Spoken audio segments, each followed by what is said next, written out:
Hello, this is Alina's Spanish, and today we are going to talk about Spanish grammar for beginners. Spanish grammar might seem a bit confusing, but luckily it is not. By the way, if you feel that your learning has been chaotic and you couldn't find the right topics to start with, I have a solution for you. If you write down your email on my website, I will leave the link below.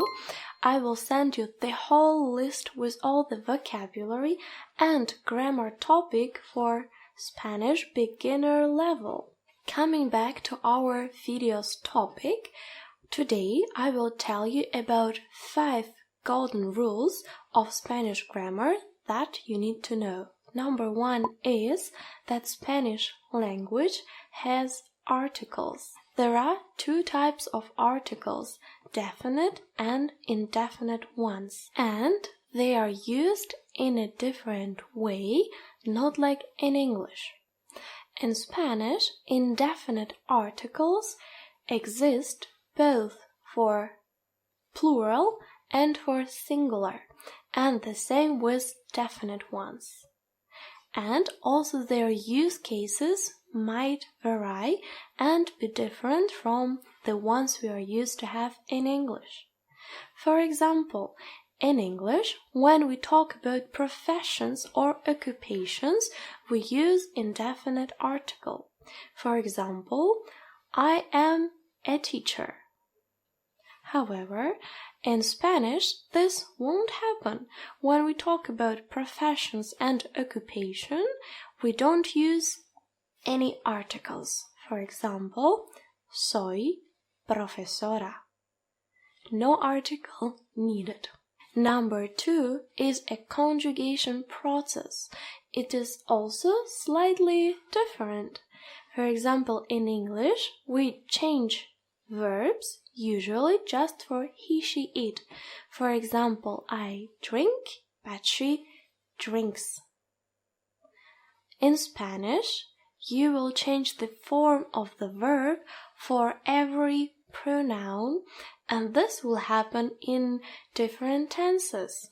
For example, yo trabajo, I work, but tú trabajas, you work. It has changed. And the same will happen in past tense. For example, yo trabajé and tú trabajaste. So, exactly because of this conjugation rule, we can move to the number 3. And the third rule is that pronouns might be dropped. Sometimes or often they are just not used because trabajé shows that I worked and trabajaste that you worked. We already know who did what. We don't need pronouns. So that's why we drop them and we say just trabajé, comiste, fue, vino, trabajas, comes, bebes, lo que sea. Many examples. Of course, sometimes there are cases where it's important to use pronouns, but in majority of cases, it is not. And here we go with number 4. Number 4 says that gender in Spanish language matters a lot, because we will need to agree adjectives with nouns. In English, we can say, this cat is black, or this girl is talented, this boy is talented. Doesn't really matter if it's a boy or a girl, we will say talented. But in Spanish, depending on a gender, we would change the adjectives. For example, el gato es negro, the cat is black. But if it's a female cat, then it will be La gata es negra. It will be a. And if we want to provide you with more examples, let's take a boy and a girl. El chico está cansado. The boy is tired. But if the girl is tired, she is not cansado, she is cansada. La chica está cansada. From these examples, we know that determining gender in Spanish is very important because then we will agree it with the adjective. If you have troubles with determining the gender in Spanish, you can check out my video. There, I explain all the important rules and also we practice them during the video. I will attach the link here. This was number 4 and number 5 is waiting for us.